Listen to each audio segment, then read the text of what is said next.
आज जो हम लोगों ने पॉलिटिकल अफेयर कमेटी का एक स्पेशल मीटिंग इमरजेंसी में बुलाया था,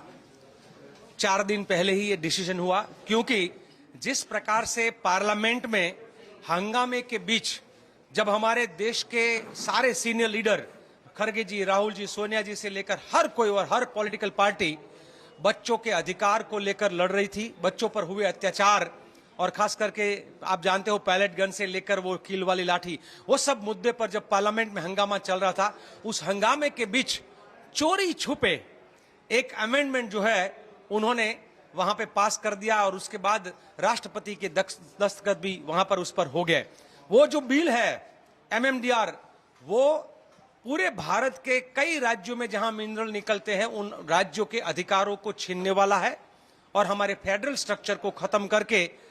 सत्ता का केंद्रीयकरण, सेंट्रलाइजेशन ऑफ पावर करने वाला है। पर सभी राज्यों की चिंता है, पर मैं खास करके ओडिशा की कहूंगा कि पूरे भारत में सबसे ज्यादा माइंस और मिनरल का अगर कोई इनकम है तो वो ओडिशा राज्य से है और ओडिशा राज्य के लोगों के अधिकार का छीनने का काम वर्तमान भाजपा सरकार ने सेंटर में किया है और उसमें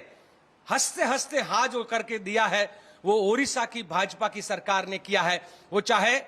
आदिवासी के नाम पर मुख्यमंत्री तो बन गए हैं, पर आदिवासियों के अधिकार को छीनने वाला जो अमेंडमेंट हुआ उनमें ओडिशा के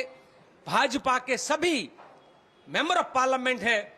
उन्होंने भी वहां पर हरी झंडी दिखा दी है। तो सवाल यह है कि लोगों की बात करते हैं, आदिवासी की बात करते हैं, ओडिशा के स्वाभिमान की बात करते हैं, पर ओडिशा के स्वाभिमान को गिरवे रखने का काम करते वक्त ओडिशा का जो 20 MP है एक शब्द नहीं बोला, सिर्फ और सिर्फ एक MP ओडिशा का आवाज उठाया, वो कल CWC में वहां पर उठाया। तो आने वाले समय में हम लोग ओडिशा के लोगों के हक की, अधिकार की लड़ाई लड़ेंगे और इस तरीके से हम भाजपा की वर्तमान